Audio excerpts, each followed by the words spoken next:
कालीपदा हाँ हाँ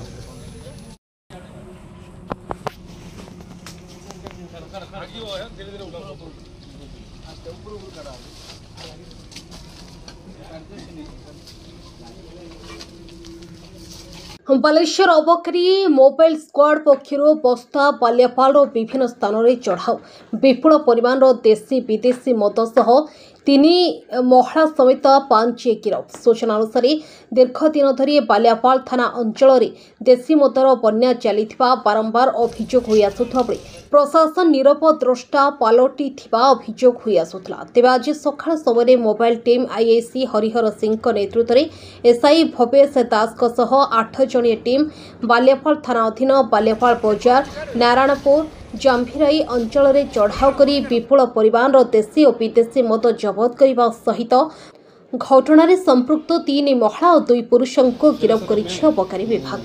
bureau report महिमा टीवी।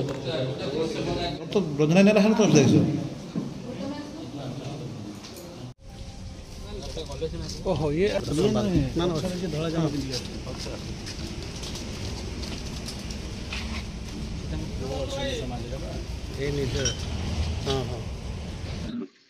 मु Shri Harihar Singh IIC district mobile unit Baleshwar. Sir जो आपन जो चोर को विभिन्न धरिचंदी कते जन टीम जाइते आपन कोन जगह था आज सकाळु मोर मोबाइल यूनिट एवं बालियापाल वाइसिंग को तांकर टीम दुजन मिसी जॉइंट आमे बालियापाल ब्लॉक एरिया रे आमे चोरौ करथिलु।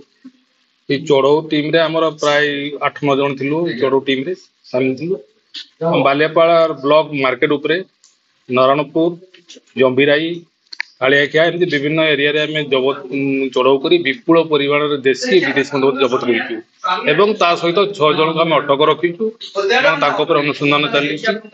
आमे या अनुसंधान सल्ला परे हम संध्याळ को अदालत रे हाजर करियो। जेमन से केबेटु व्यवसाय करथि अपन केमति खबर पाइले एमान को ना रे विभिन्न जगह कंप्लेन थिला आगरु एवं आगरु अंक ना रे बदे क्रिमिनल एक्टिविटी अछि केस आगरु हेछि।